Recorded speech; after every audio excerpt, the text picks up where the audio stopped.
digitalisasi aset kesenian dan kebudayaan. Tentunya kita semua pasti tahu bahwa Indonesia adalah negara besar yang kaya akan seni dan budaya. Bisa kita bayangkan di Indonesia ini ada sekitar 1.300 kelompok etnik atau suku bangsa yang ada dari Sabang sampai Merauke, dari Miangas sampai Pulau Rote.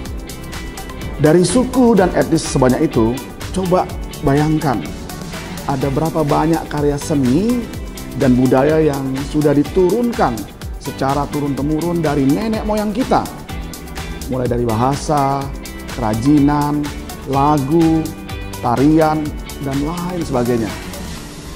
Namun, menurut data dari Kementerian Pendidikan dan Kebudayaan tahun 2022, ada 11 bahasa daerah yang punah di Indonesia.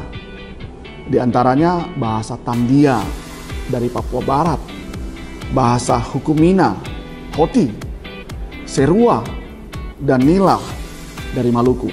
Wah, banyak juga.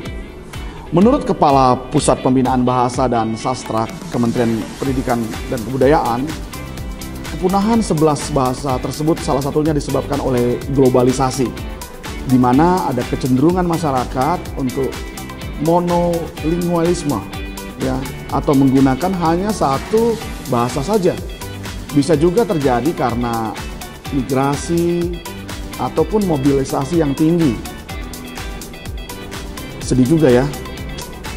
Ya, ternyata era globalisasi itu selain membawa kemajuan sosial, juga ekonomi, tapi juga bisa membawa dampak buruk bagi pelestarian seni dan budaya di suatu daerah. Nah, oke lah, itu baru bahasa. Ternyata dari aspek seni ada juga beberapa kesenian di Indonesia yang hampir punah loh. Waduh, kesenian apa itu?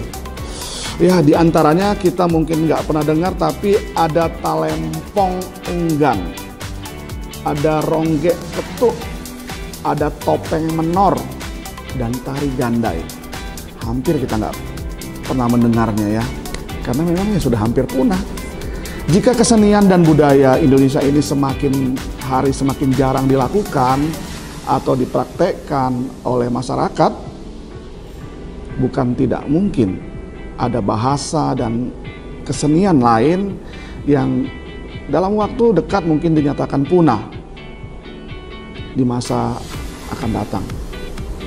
Kalau kita hanya berfokus pada aspek negatif dari globalisasi saja dan tetap membiarkan, tentu tidak akan menjadi bagian dari solusi. Kita justru harus bisa memanfaatkan era globalisasi ini untuk berkolaborasi dan menggunakan kemajuan teknologi digital agar kita dapat melestarikan seni dan budaya daerah. Salah satunya adalah melalui proses digitalisasi aset kesenian dan kebudayaan. Sahabat Falas, mau tahu lebih lanjut?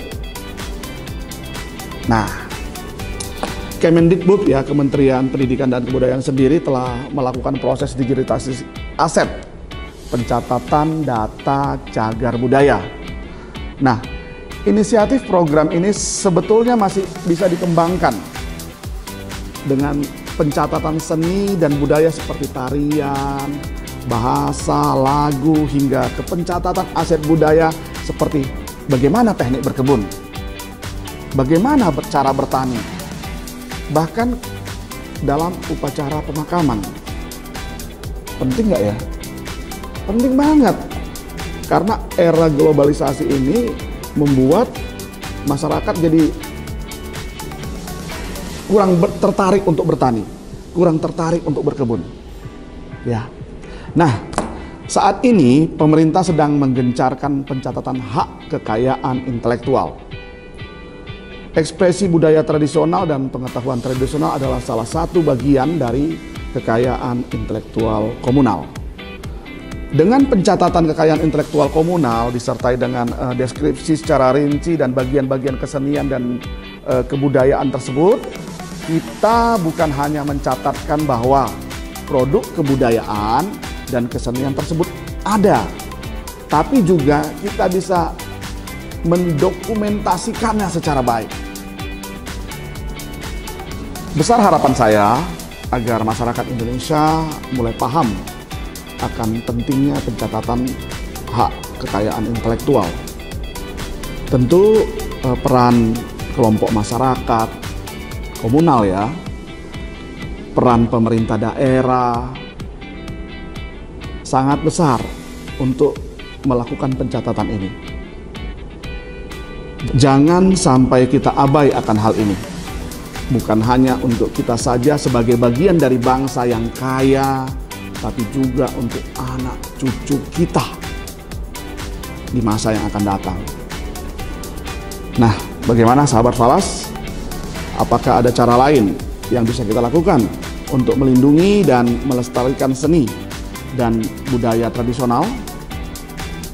Mari share pendapatmu di kolom komentar.